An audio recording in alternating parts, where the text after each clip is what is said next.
Meus irmãos, a graça e a paz do Senhor.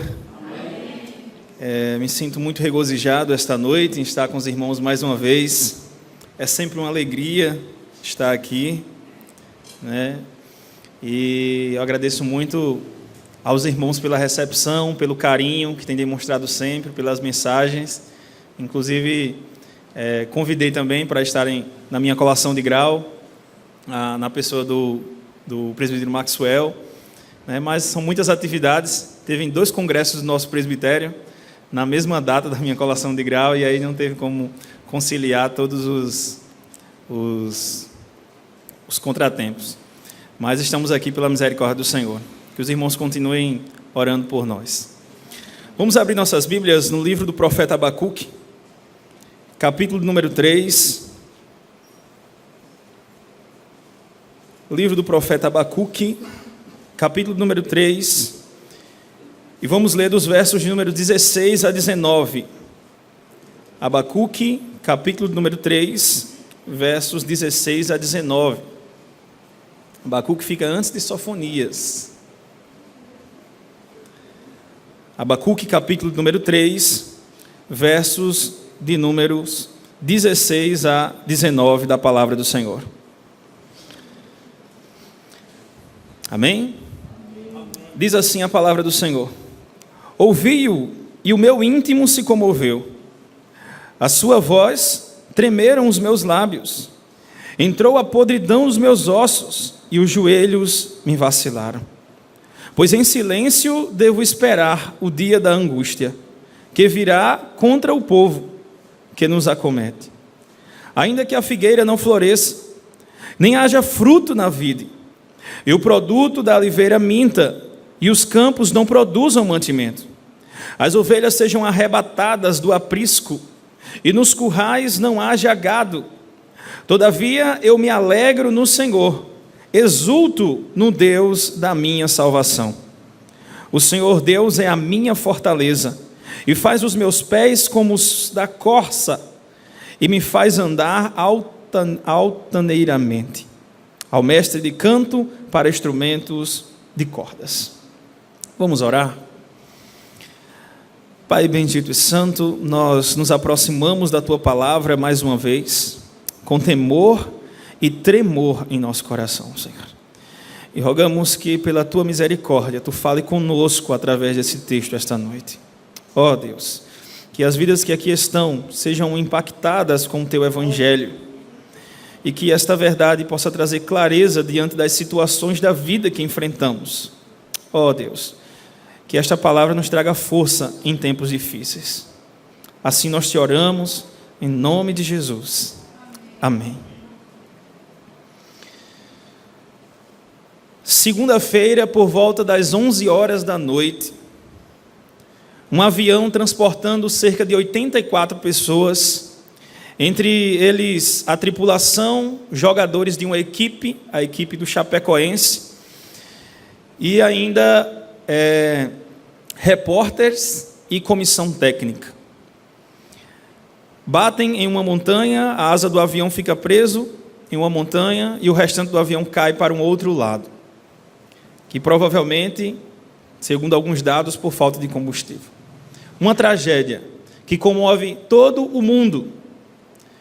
As mídias do mundo inteiro param e se voltam para este acontecimento, um acontecimento trágico. E a pergunta que nos vem à mente, diante desse pensamento trágico, é como um cristão deve olhar para situações como essa. Como ele deve encarar situações de tragédia, situações tão tristes, e lamentar diante de situações como essa. Como um cristão deve se portar?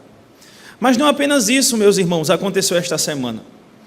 Em meio a tudo isso, o nosso poder legislativo se reúne durante a madrugada e aprova uma lei pró-corrupção, que dá anistia diante de alguns supostos crimes cometidos por eles. Mas não apenas isso, meus irmãos, esta semana ainda, se os irmãos pararem para pensar, o nosso poder judiciário observa um caso de uma quadrilha que praticava aborto e dá, então, o seu depoimento através do ministro Barroso, ou Barreto, se não falha a memória, Barroso, acerca dessa quadrilha que praticava abortos. E diz que até 3 meses de gestação, a criança poderia ser abortada, que não teria nenhum problema. Porque a mulher é a vida mais importante nessa história. Diante dessas situações que nós vivemos, de uma tragédia que marca a nossa vida, ou talvez chama a atenção de todos nós, por ser uma coisa desastrosa. Por outro lado, o nosso governo, a partir do seu legislativo e do seu judiciário, cometem coisas que são totalmente opostas aos olhos do Senhor, aos olhos de Deus. E como cristão, como nós vamos enxergar esses tempos? Tempos de medo, tempos difíceis, tempos em que as pessoas fecham os olhos para Deus, e como cristãos, como devemos nos portar em tempos difíceis. E é sobre este tema que eu queria tratar nesta noite. A confiança em Deus em meio ao medo, em meio a tempos difíceis. A confiança em Deus em meio a tempos difíceis. E o profeta Abacuque é um exemplo claro para nós podermos tratar este assunto de tão importância. Se você parar para olhar o profeta Abacuque, se você está com sua Bíblia aberta, no capítulo número 1, ele vai iniciar o livro questionando ao Senhor por conta da sua nação, que ele, ao visualizar a injustiça, ao visualizar a violência, ao visualizar a corrupção, ele fica desesperado. E ele roga ao Senhor e diz: Senhor, até quando? Até quando o povo vai viver nessa corrupção, nessa injustiça? E o profeta Abacuque começa o seu livro angustiante.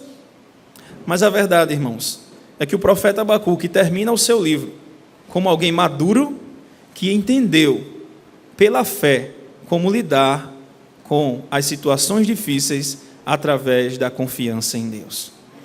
Eu queria convidar você esta noite a, através do profeta Abacuque, verificarmos alguns princípios para a nossa vida.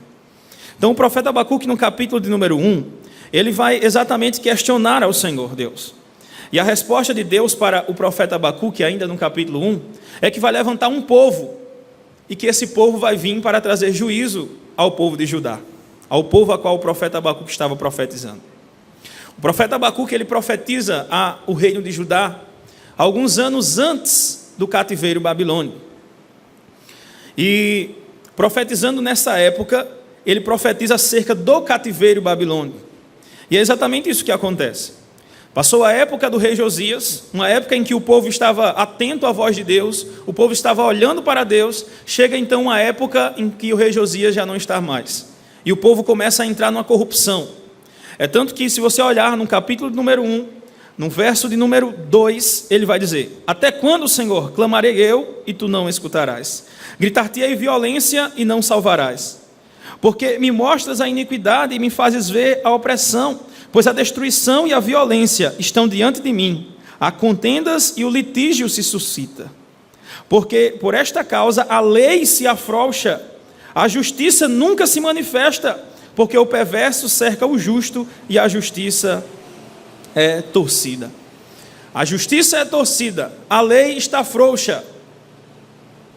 Os poderes que governam estão caminhando por outros caminhos.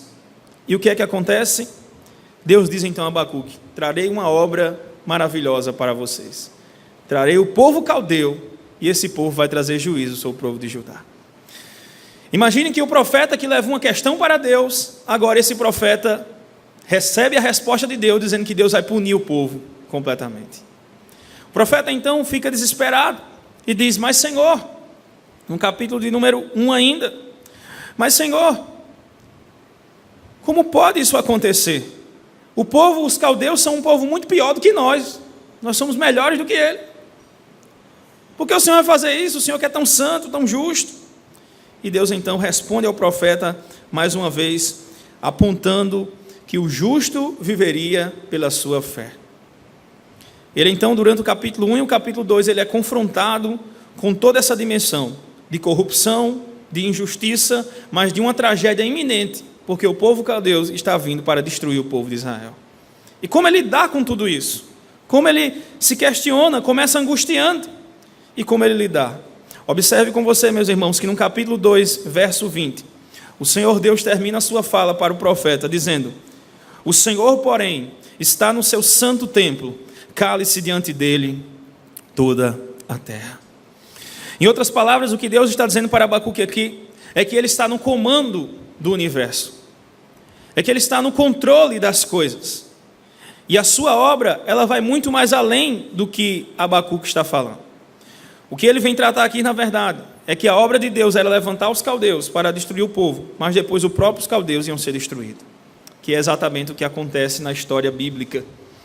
A Babilônia, que muitas pessoas falam, é um reino curtíssimo na Bíblia Sagrada. A Babilônia, ela só tem coisa de 50, 70 anos de reinado. Você teve o reinado assírio, o reinado sírio, que foram reinados grandes, o reinado do Egito, o reinado do Império Greco, do Império Macedônico, do Império Romano, que foram anos e anos, mas o reinado da Babilônia foi de 50 a 70 anos. É como 80 por aí. É como se Babilônia tivesse sido levantada apenas para punição do povo de Judá. Que é exatamente isso que acontece. Meus irmãos, e Abacuque então termina a sua carta com uma oração no capítulo número 3. E se você voltar os olhos para essa oração ela é em forma de salmo, em forma de cântico. E nesse cântico ele começa com uma petição, ele tem um título no verso número 1. No verso número 2 nós temos então uma petição que ele pede ao Senhor. Tenho ouvido, Senhor, as tuas declarações e me sinto alarmado. Aviva a tua obra, ó Senhor, no decorrer dos anos, e no decurso dos anos, fazes conhecida, e na ira lembra-te da misericórdia. Mas após o verso número 2, dos versos de número 3 a 15, ele declara e descreve uma visão preciosa que ele tem com Deus. A resposta de Deus para Abacuque é exatamente descrita nesta visão, porque nesta visão o Senhor é descrito como um cavaleiro que se aproxima do profeta e livra o profeta de todo o mal, e livra o profeta daquilo ali. E no verso de número 16 a 19, que é o versos que vamos meditar esta noite, ele vai então dar a sua palavra final, a compreensão de alguém que está maduro, a compreensão de alguém que conversou com Deus, a compreensão de alguém que, diante das situações difíceis que passou, recebeu a resposta, a voz do Senhor, e agora está convicto de como lidar com situações difíceis. Segundo o teólogo que faleceu o ano passado, Gerard van Groninger, o hino de confiança que é expresso nos versos 16 a 19, expressa a resposta de um servo da aliança de Deus, Yahvé. Ele reconheceu que a calamidade certamente viria por meio dos babilônios, tremeu, mas confiou no Senhor. É exatamente o que esses versos vão dizer, irmãos. Que Deus nos ajude a pensar sobre quais são as reações de um profeta maduro diante desse medo. A primeira reação que nós podemos ver aqui é que ele tem uma resposta de reverente espanto diante das situações. A primeira reação dele é uma resposta de reverente espanto. Ele entende a realidade, entende a obra do Senhor e ele é reverente diante dessa situação. Veja você comigo no verso de número 16. Ouvi-o e o meu íntimo se comoveu. O profeta acaba de ter a visão do Senhor, de passar por muitas perguntas e respostas. E o Senhor traz uma visão para ele como aquele que vem de Temã, como um cavaleiro, e que viria para livrar o seu povo, o seu ungido. E ele diz: ouvi-o e o meu íntimo se comoveu. A primeira coisa que nós temos que entender, irmãos, diante de situações difíceis, é entender que muitas vezes o Senhor está bradando através dessas situações. Hoje pela manhã eu estava falando um pouco sobre as tragédias acontecidas essa semana, a partir do texto de Lucas, capítulo número 13, onde Jesus, ele lida com essa situação. Uma situação em que uma torre cai, a torre de Siloé, Lucas 13, a torre de Siloé cai e mata cerca de 18 pessoas. E a pergunta que ele coloca é: vocês pensam que essas 18 pessoas eram mais pecadoras do que vós, por isso elas morreram? Aí Jesus disse: certamente que não. Mas se vocês não se arrependerem, vocês perecerão de igual modo. O que Jesus está passando para nós naquele texto de Lucas 13 é exatamente que catástrofes como essas, de uma torre cair, ou de um avião cair, devem nos alertar para nos arrependermos dos nossos pecados. Porque se não nos arrependermos, de igual forma vamos perecer. Em outras palavras, Jesus está nos mostrando que catástrofes como essa devem nos lembrar que virá um juízo, e que esse juízo cobrará de nós. Nós devemos olhar em primeiro lugar para situações difíceis da vida e catástrofes, como entendendo que existe uma obra de Deus por trás e que existe uma mensagem de Deus para as nossas vidas. E Jesus, a revelação especial de Deus, a sua palavra, através de Cristo Jesus, nos revela como situações como essa falam conosco.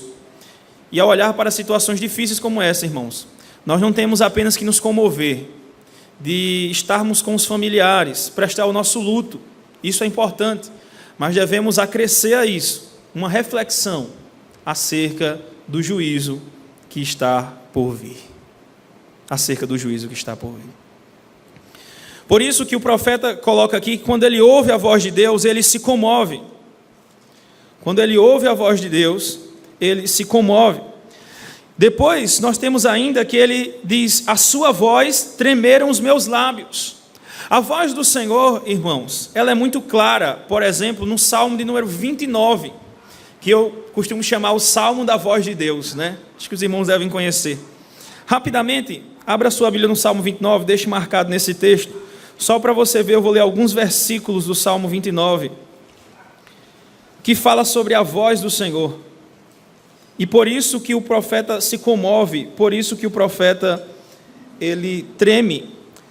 Veja comigo o verso de número 3, quando ele diz, do Salmo 29, ouve-se a voz do Senhor sobre as águas, troveja o Deus da glória, o Senhor está sobre as muitas águas, a voz do Senhor é poderosa, a voz do Senhor é cheia de majestade, a voz do Senhor quebra os cedros, sim, o Senhor despedaça os cedros do Líbano, ele os faz saltar como um bezerro.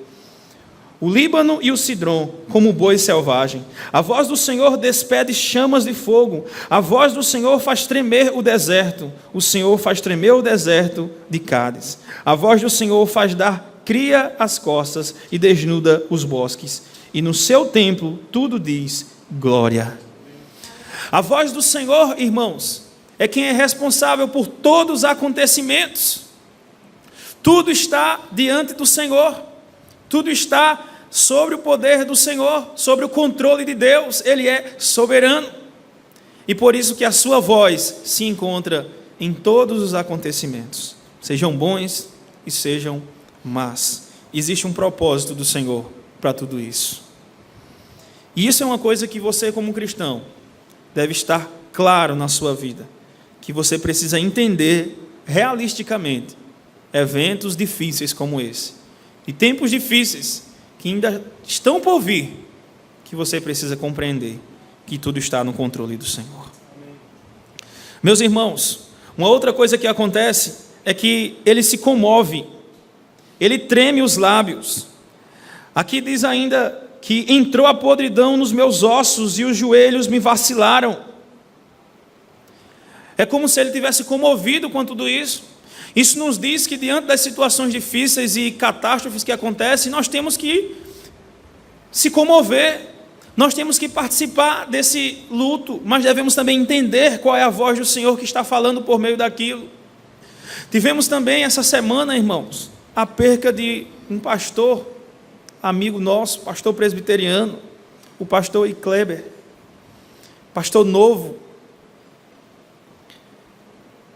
5 anos casado apenas, e que foi acometido há 2 anos atrás de uma doença, e que em 2 anos partiu, mas há 2 anos atrás estava pregando, estava falando do amor de Deus.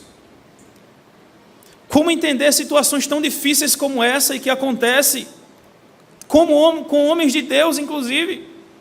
Primeiro, devemos nos comover, devemos estar ali dando força para as pessoas, e se for conosco mesmo essa situação, devemos também chorar, lamentar, mas devemos entender que Deus fala alguma coisa através daquilo para as nossas vidas.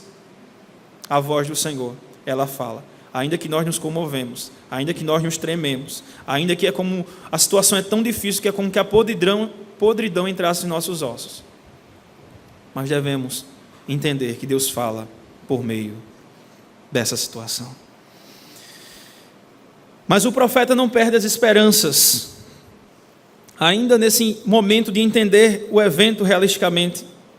Ele diz, continuando aí do verso 16: e os joelhos me vacilaram, pois em silêncio devo esperar o dia da angústia que virá contra o povo que nos acomete. Esse aqui é um dos textos mais difíceis, sintaticamente, para poder se fazer uma tradução, irmãos. E eu vou seguir a tradução de João Ferreira de Almeida que nós temos aqui. Mas é dificílimo se decidir aqui se a angústia vai vir contra o povo que nos acomete, como a tradução de João Ferreira de Almeida, ou se é contra o povo de Judá mesmo. Ambas as traduções são possíveis. E a verdade é que ele entendeu, e agora ele está descansando, esperando no Senhor. Seja pela vinda do Senhor para destruir o povo que vai acometer ele, o povo que vai destruir o povo de Judá, que seria os caldeus, e que Deus traria juízo também sobre eles, ou esperar aquilo que vai vir para destruir o próprio povo, a obra do Senhor. Seja qual for a tradução correta nesse sentido, irmãos, nesse texto, a verdade é que o profeta agora, ele diante das situações, ele se comove, ele treme, ele chora, ele sente aquilo, mas ele entende que aquilo é a voz do Senhor, e ele está ouvindo a voz do Senhor, mas ele entende também que agora ele tem que esperar no Senhor e descansar no Senhor. Então, em primeiro lugar, primeira coisa que o profeta nos dá, uma lição importante, é que nós devemos, então, ter uma resposta reverente e realística às situações difíceis que nos acontecem. Precisamos encarar. Porque, irmãos, o que acontece muitas vezes, quando passamos por situações difíceis, é que nós não queremos acreditar naquilo. Nós não queremos acreditar que aquilo aconteceu. Não, isso não aconteceu. Não é verdade. Isso não aconteceu. E nós tentamos a todo momento fugir da realidade, porque aquilo dói muitas vezes. Mas o profeta nos ensina que nós devemos compreender, nos comover, chorar, mas devemos entender que o Senhor está falando através daquilo. Uma das maiores citações, eu não posso apontar para isso, de temor, que sentiu que ia acontecer aquilo, mas entendia que aquilo era Deus, era a obra do Senhor que era falar, foi o nosso Senhor Jesus Cristo. Não tem como pregar sem mencionar Jesus, irmãos. Isso me faz lembrar a situação do Getsemane, em Mateus capítulo número 26, verso 38, onde ele ali sofrendo talvez a maior dor que alguém poderia sofrer, recebendo o cálice da ira de Deus, da ira do Pai caindo sobre ele, ele diz: ó Pai, se possível for, afasta de mim esse cálice. Ele estava chorando e suando sangue. Ele estava ali numa situação de extremo temor, na situação que estava enfrentando, pois ele era homem. E meus irmãos, ele entendeu o que estava para acontecer. Ele se comoveu a ponto de suar sangue, mas ele entendeu a voz do Senhor e a obra que ele tinha para realizar. E assim como Cristo, assim como o profeta, nós devemos fazer também, entender a situação. Em segundo lugar, Em primeiro lugar, devemos entender a situação de forma reverente, de forma clara. Em segundo lugar, nós devemos reconhecer que a situação pode ainda piorar. Meus irmãos,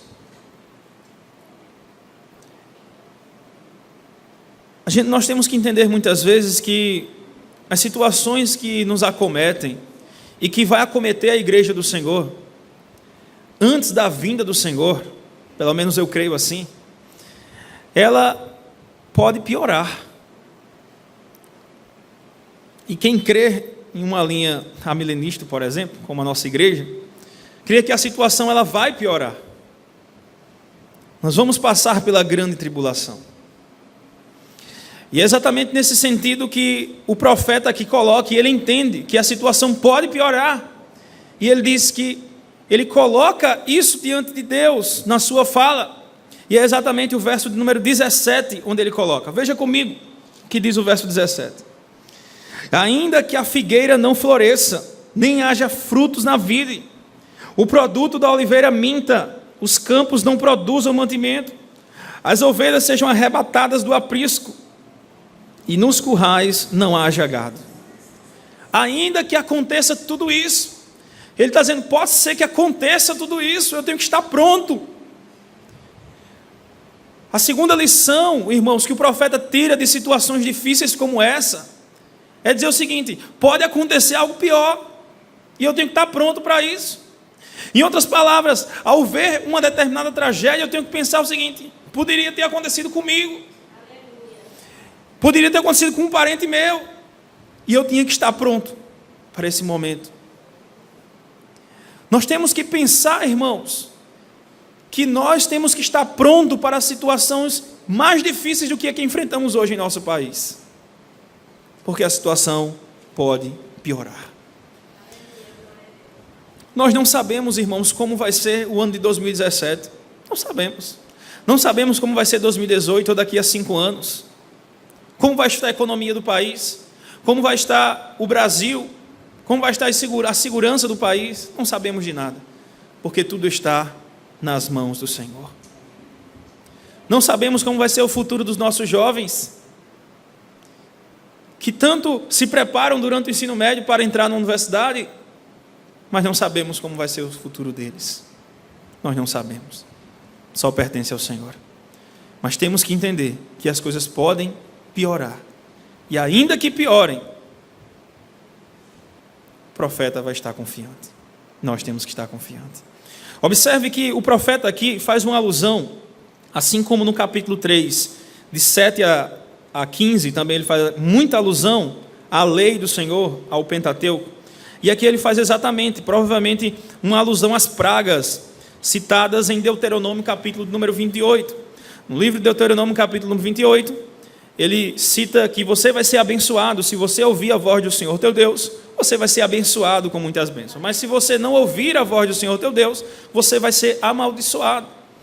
E pelo fato de a nação estar caminhando contra a voz do Senhor, o profeta é certo que as coisas podem piorar e que as pragas podem vir, e é exatamente isso que ele fala. As pragas mencionadas dos versos número 31 a 34, do capítulo 28 de Deuteronômio, e do 49 a 51, são exatamente as pragas citadas aqui pelo profeta. As pragas, primeiro, a figueira não vai florescer mais, o fruto não vai mais ter na vide, o produto da oliveira não vai mais existir, vai falhar, e os campos não vão produzir mantimentos. Observe, meus irmãos, que é como se ele estivesse caminhando numa sequência das coisas mais essenciais. Primeiro ele diz, a figueira não vai florescer, você não vai ter mais flores, você não vai ter mais a figueira numa árvore bela, você não vai ter mais isso, vai ter mais a alegria da primavera. Depois ele afunila mais, ele diz, nem haja fruto na vide. O paralelismo poético que o profeta trata aqui nesse texto, irmãos, está apontando que não vai haver mais fruto na vide. O alimento, o fruto, a oliveira que era utilizada para fazer o líquido essencial para eles beberem naquela época, o vinho, a vide, quer dizer, não haja fruto na vide, a oliveira que era representada para fazer os óleos essenciais para curar doenças, né? Para fazer aqueles óleos que eram utilizados de forma medicinal. E depois ele diz: os campos não produzam mais mantimentos. Mantimentos agora é relacionado a todo o alimento que era produzido por meio da lavoura. Não ia haver mantimento, não ia haver flores, não ia haver a vide, não ia haver a oliveira, não ia haver mais nada. E aí ele parte agora para os animais. Não haja mais ovelhas no aprisco, e no currais não haja mais gado.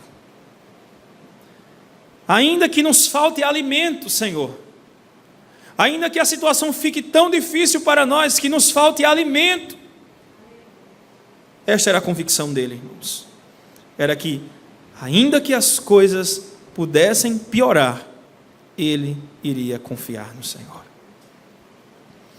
Então, em primeiro lugar, nós devemos lidar e reagir como isso, entendendo realisticamente a situação, entendendo que precisamos nos comover, mas no meio dessa comoção, com a situação que de fato está acontecendo, temos que entender que é a voz do Senhor falando.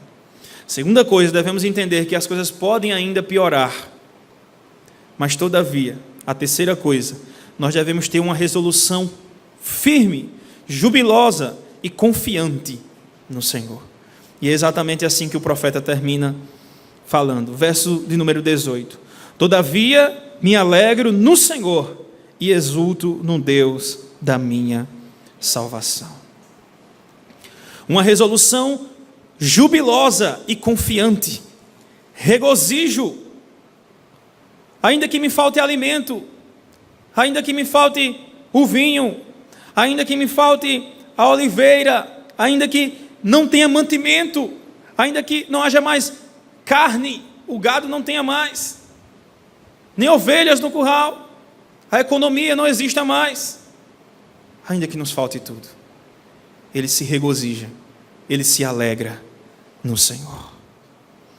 Eu me alegro no Senhor e exulto no Deus da minha salvação. As duas palavras, irmãos, hebraica, que estão bem juntinhas no texto, na Bíblia hebraica, usada para alegrar e exultar, são palavras sinônimas e que apontam a intensidade e a expansividade da sentença. A intensividade, eu estou intensamente alegre e regozijado. A expansividade, durante toda a minha vida eu vou estar alegre e contente em Deus, contente no Senhor, mesmo em meio a situações difíceis.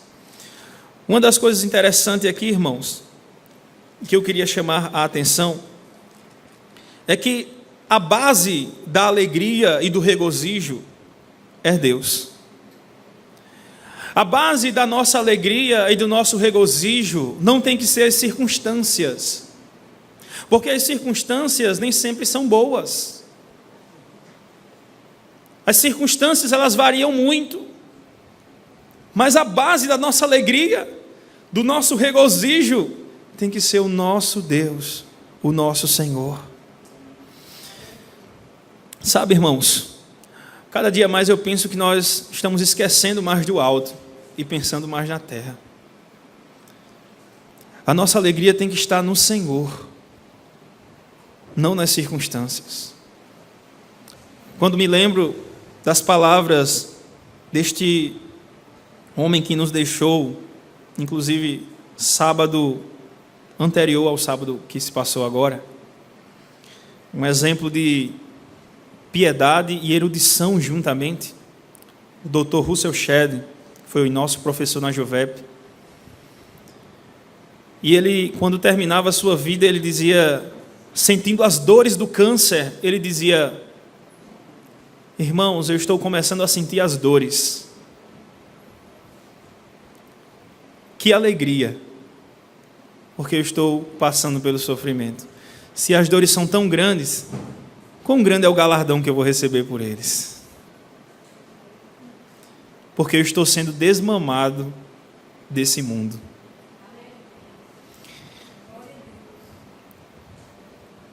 Meus irmãos, a exemplo dele, nós devemos seguir dessa forma.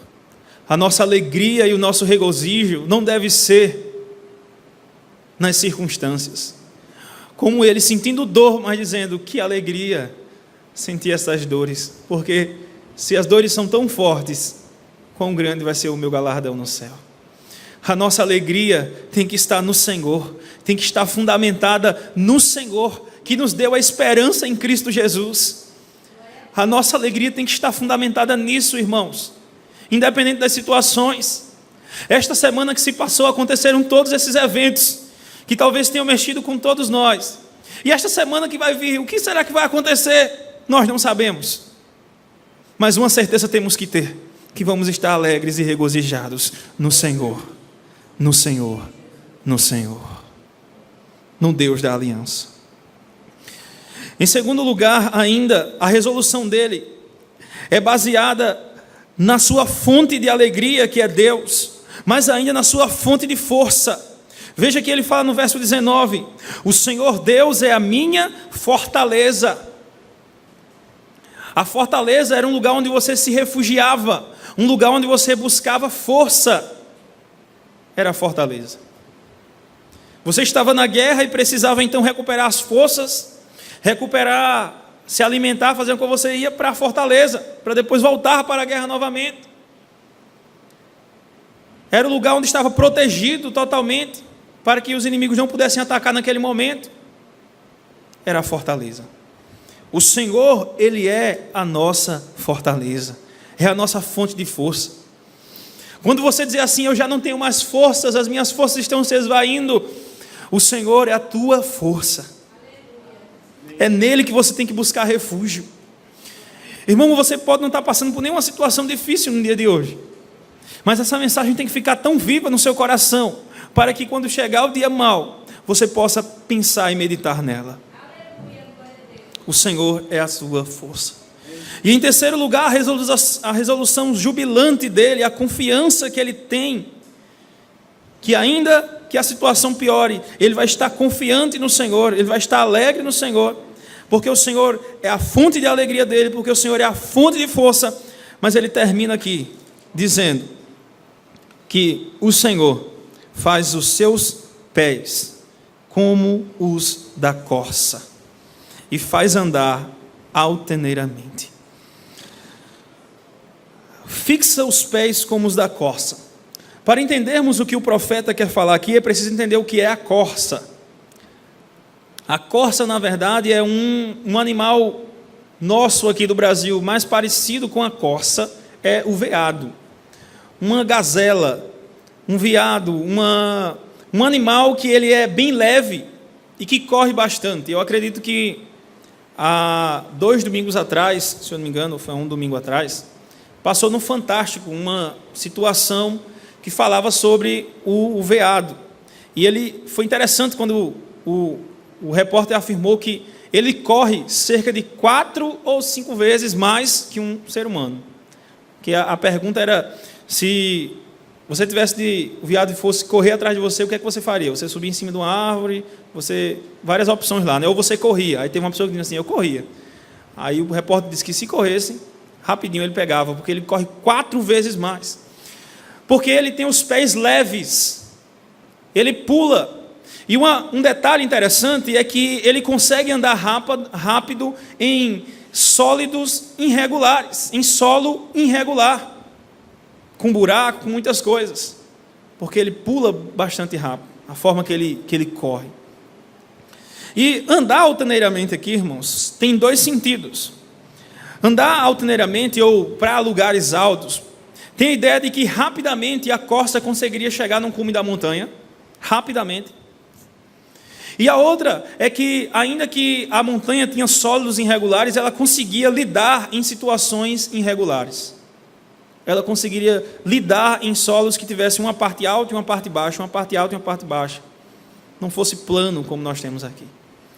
E em forma aplicacional para as nossas vidas, isso quer dizer que quando Deus diz que vai fazer os nossos pés como os da corça e nos vai fazer andar em lugares altos, altaneiramente, é que a gente vai correr para a montanha e nós vamos chegar lá, mas que o solo irregular que nós vamos passar, o Senhor vai nos fazer passar por esse solo irregular. Em outras palavras, as situações difíceis e irregulares da nossa vida, o Senhor vai nos fazer passar por elas. A confiança do profeta era que a fonte da sua alegria era o Senhor, a fonte da sua força era o Senhor, e o Senhor era a sua garantia que ele poderia andar, ainda que as circunstâncias fossem irregulares. Meus irmãos, através desse texto, nós não temos como terminar e concluir essa mensagem falando sobre a confiança em meio a situações difíceis, em meio a tudo que passamos essa semana, sem parar para meditar em como Cristo reagiu a todas as situações que ele passou.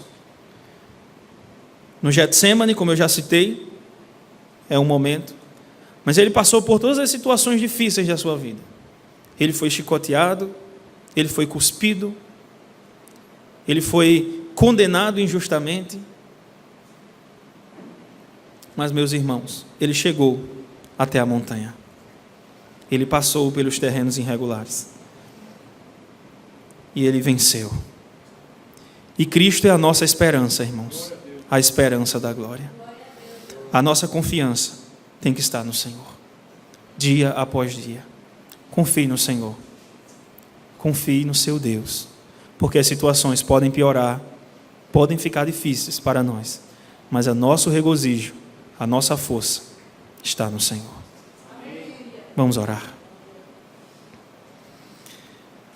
Pai bendito e santo, nós louvamos o Teu nome, Senhor, por esta mensagem tão preciosa para as nossas vidas.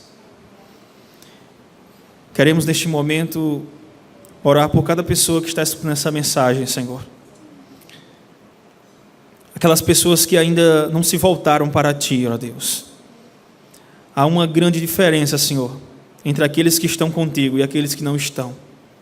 A diferença é que aqueles que estão contigo têm a força no Senhor, têm a fonte da alegria no Senhor, e a sua base é somente no Senhor.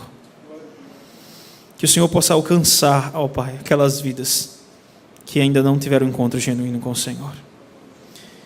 E que os Teus filhos, os Teus santos que estão aqui, possam compreender através desta palavra que precisam sempre estar voltados para Ti. Que esta palavra possa ser refrigério num tempo da angústia. Que essa palavra possa ser coragem num tempo de desafio. Que essa palavra, Senhor, possa ser força num tempo de fraqueza para cada um dos irmãos. Assim nós Te oramos, Deus, em nome de Jesus. Amém. Deus abençoe os irmãos.